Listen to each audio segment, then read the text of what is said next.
In a time not so distant from now, Earth faces a catastrophe unlike any other. The once bountiful soil and pristine water have become toxic, rendering the growth of traditional food sources impossible. Farmers watch helplessly as their fields, abundant with potential, fall dormant, and their carefully nurtured plants wither away. For the first time in history, humanity stands at a crossroads of survival driven by an unthinkable compromise: life without flavor. To endure this sudden change, scientists hastily develop synthetic, flavorless food. These substances mirror the chemical makeup of natural food, providing nutrients and sustenance necessary for survival, but taste like nothing more than air. Society, initially grateful for a lifeline, soon faces the reality of a joyless culinary existence. Meals, once a source of pleasure, become mechanical processes to fuel the body, but not the soul. Within months, humanity is divided into two distinct factions.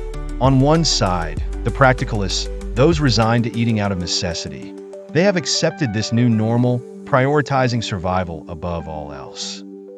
They eat without fanfare, often in silence, and focus solely on the benefits of sustenance. For them, food has become a task, devoid of the sensory delight that once accompanied a well-cooked meal. Yet, beneath the surface lies another group, the flavor seekers. These individuals refuse to relinquish the joy of taste. Operating underground, driven by nostalgia and longing, they begin forging secret societies dedicated to recreating the flavors now lost. Utilizing black market spices and illegally grown herbs, they attempt to conjure sensations of sweetness, spice, and savor. Their gatherings are clandestine and secretive, each meal a blend of science and art, hope and defiance. The government, meanwhile, cracks down on these flavor recreators, citing health concerns and the risk of exposure to the harmful toxins permeating the natural environment. Yet, for every crackdown, another flavor cell arises, fueled by stories of once mundane pleasures like a ripe tomato or freshly baked bread. As time progresses, the science councils debate alternatives to bringing true flavor back, but progress is slow. They've successfully designed artificial flavor boosters, but with catch-22 consequences. While accessible, the boosters are prohibitively expensive and available only to the richest citizens. A new form of class divide emerges, with elite enclaves maintaining the essence of taste while the masses, bereft of resources, subsist in monotony. For many, the emotional impact of this flavorless existence is profound.